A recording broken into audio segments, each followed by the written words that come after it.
Chers auditeurs, bienvenue sur Culture Bible et comme tous les lundis, nous parlerons de l'évangile du dimanche qui suit. Mais aujourd'hui, en pleine Semaine Sainte, ce sera l'évangile du jeudi saint.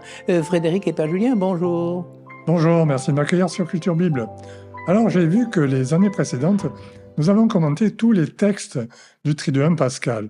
Il nous restait que celui-ci, le lavement des pieds, dans l'évangile du jeudi saint. Et nous verrons s'exprimer tout le génie de l'auteur Saint Jean qui dispose cette scène en lieu et place de l'institution de la scène chez les synoptiques. Alors c'était un pari risqué, ambitieux, mais réussi. Ah oui, plutôt risqué et j'ai hâte d'en savoir plus. Chers auditeurs, si vous aimez notre chaîne et que vous voulez nous montrer votre soutien, pensez à vous abonner. Et puis, n'hésitez pas, comme d'habitude, commenter, liker, partager. Alors, mon père, ce texte. Voilà, je vous lis une version plus courte.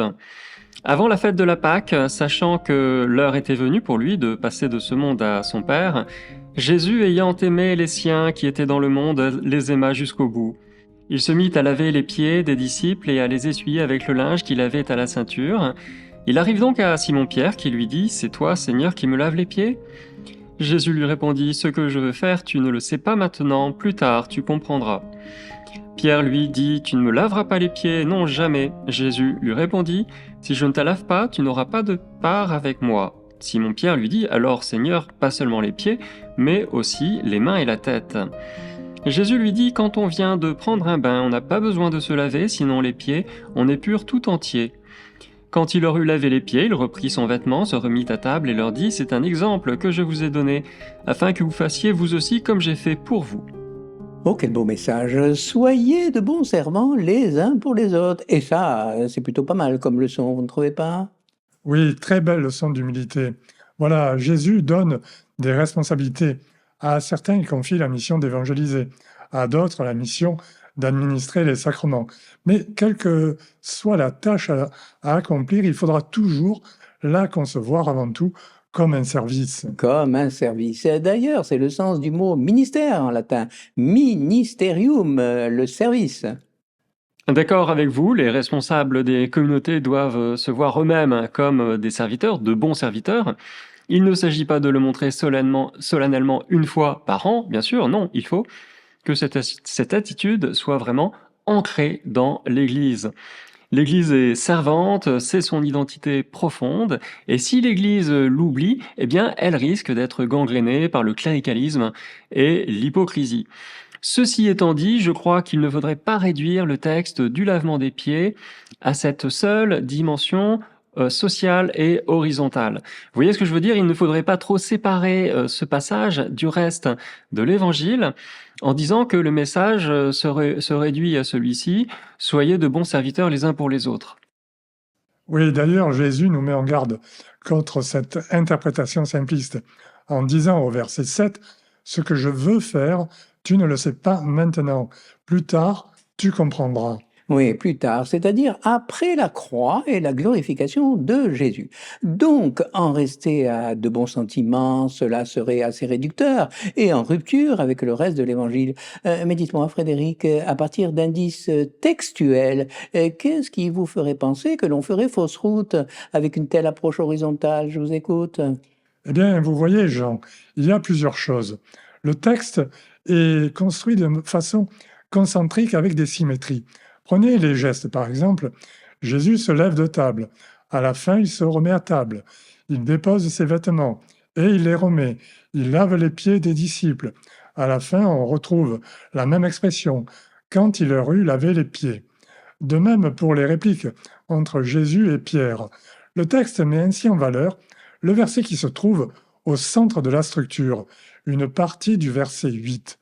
« Si je ne te lave pas, tu n'auras pas de part avec moi. » Alors vous connaissez ce grand principe pour la lecture et l'étude de la Bible. La forme dans la Bible est la porte du sens. Et là, on voit tout de suite que ce geste du lavement des pieds, qui pourrait paraître à première vue un geste social, est en réalité porteur d'un sens profondément sacré. Et si je ne te lave pas, tu n'auras pas de part avec moi. Alors, pouvez-vous nous rappeler le sens de ce terme, la part? La part, mais la part de quoi? La part, c'est la part d'héritage. En Israël, il y a cette institution de la terre promise qui revient aux descendants de Jacob. Tous héritent d'un lopin de terre dans le pays, ce qui n'est pas d'ailleurs sans poser des problèmes encore aujourd'hui entre les colons juifs et les Palestiniens. Oui, je suis d'accord avec vous, tous héritent de la terre promise, à l'exception cependant d'une certaine catégorie de la population, et ce sont les Lévites.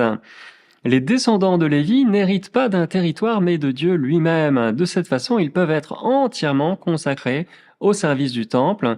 Leur part, c'est effectivement le Seigneur.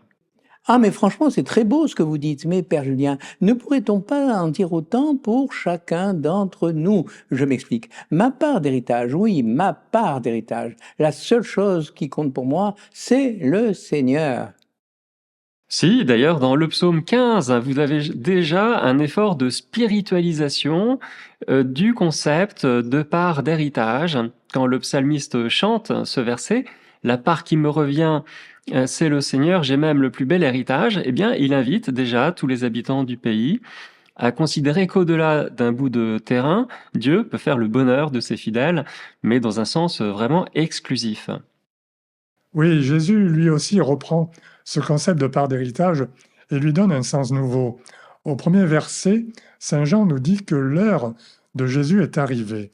Il monte vers la croix et vers sa glorification.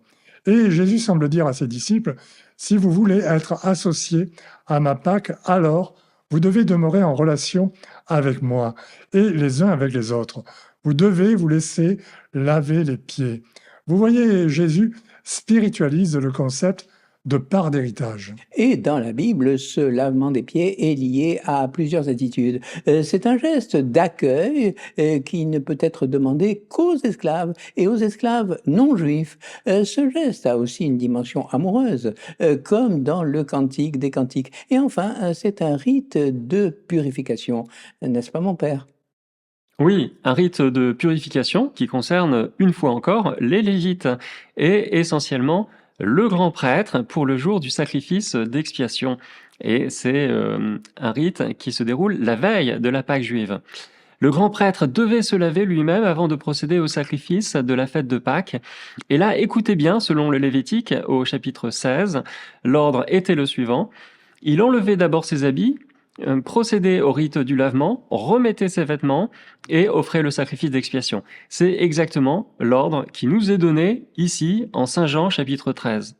Jésus enlève ses habits au verset 4, il procède au rituel du lavement, versets 5 à 11, il remet ses habits au verset 12, et après le repas, il s'en va vers sa passion et le sacrifice de sa propre vie, c'est-à-dire le sacrifice d'expiation. Ouais, oui, il s'en va, et je trouve que le parallèle entre Jésus et le grand prêtre en Lévitique 16 est vraiment très éclairant. Deux différences, oui, et deux différences cependant. Le grand prêtre se lavait entièrement et il le faisait tout seul. Qu'est-ce que vous en dites, vous, Frédéric? Alors j'ai vu qu'il y a eu un débat entre les rabbins pour savoir si le rituel de purification d'un grand prêtre ne pouvait pas être simplifié.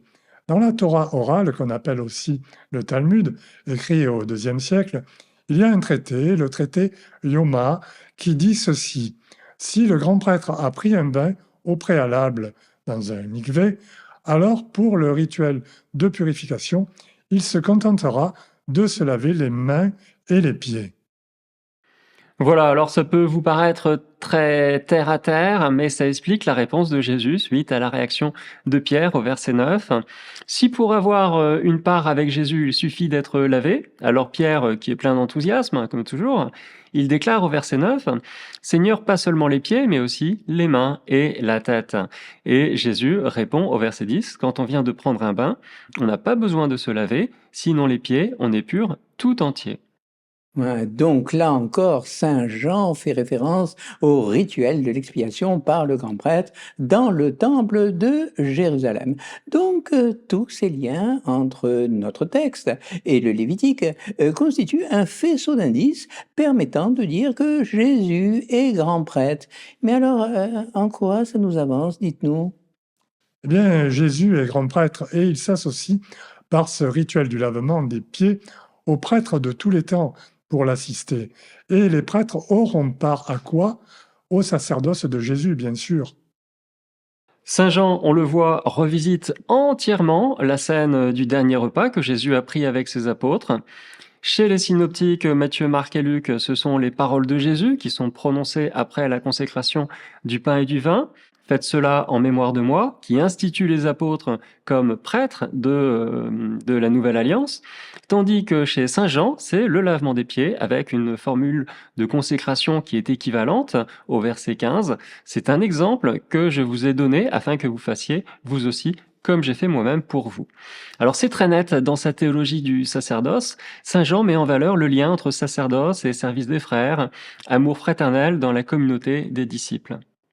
D'ailleurs, je me suis toujours demandé, quand Jésus dit à ses apôtres: «Faites cela en mémoire de moi», chez les synoptiques, à quoi renvoie l'expression «faites cela» et que faut-il reproduire? Est-ce le geste de l'offrande du pain et du vin ou est-ce son sacrifice pour le salut du monde jusqu'au don de sa propre vie sur la croix?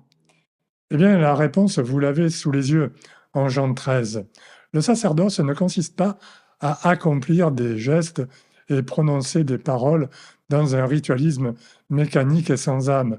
Non, le prêtre doit s'impliquer et donner sa vie, mourir à lui-même, comme Jésus le dit ailleurs, toujours en Saint Jean.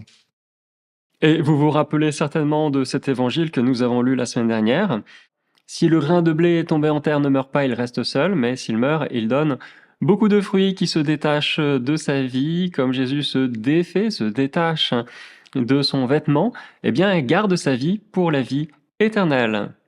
Eh bien, Frédéric et Père Julien, merci pour ces explications sur le lavement des pieds. Oui, habilement, Saint Jean a su se démarquer des synoptiques en rassemblant dans cette scène plusieurs thématiques qui seront développées dans les chapitres suivants, les chapitres 14 à 17.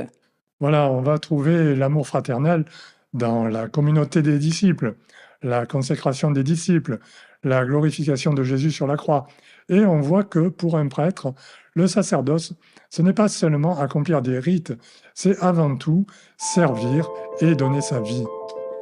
Eh bien, nous vous souhaitons de très belles fêtes de Pâques et rendez-vous dès lundi prochain 18h, ici même, sur les plateaux de notre chaîne Culture Bible pour un nouveau podcast.